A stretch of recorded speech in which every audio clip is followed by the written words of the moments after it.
Et puis, il y a un mot qu'il faut bien prononcer dans cette émission, Claude Lévi-Strauss, parce que votre nom y est attaché, c'est le mot structuralisme. Alors, structuralisme, pour ceux qui ne savent pas ce que c'est quoi? C'est un mode de pensée, je sais pas, une méthode d'analyse, une idéologie, qu'est-ce que c'est?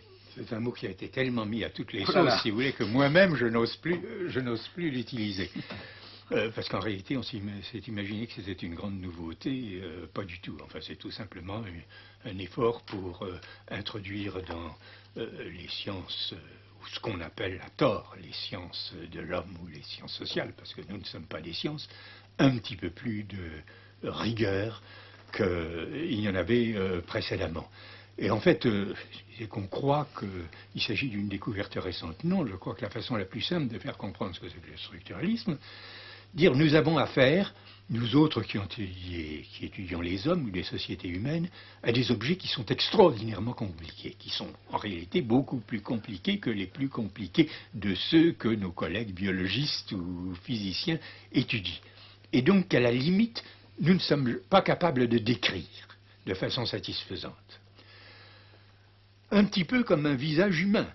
Enfin, vous pouvez lire pendant 20 pages de Proust la description du visage d'Odette de Crécy, disons, vous ne verrez pas Odette de Crécy. Tout ce que vous saurez, c'est qu'elle n'avait aucun rapport avec René Lamouty, mais enfin, vous ne saurez pas vraiment, vous ne pourrez pas voir le visage d'Odette de Crécy.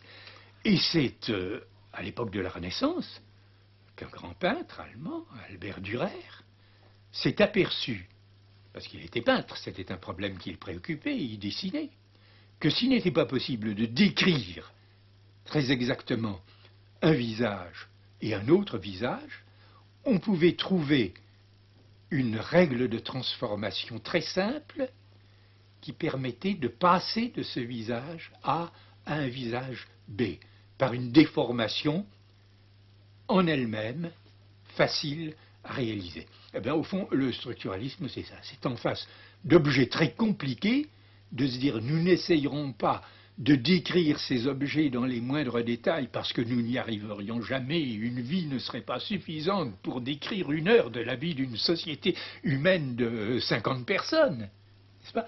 Mais nous essaierons de comprendre quelle est la différence entre cette société et une autre société. Et nous nous apercevons que si chacune de ces sociétés prises à part est très compliquée, en réalité, la différence entre elles, la relation entre elles peut être plus simple.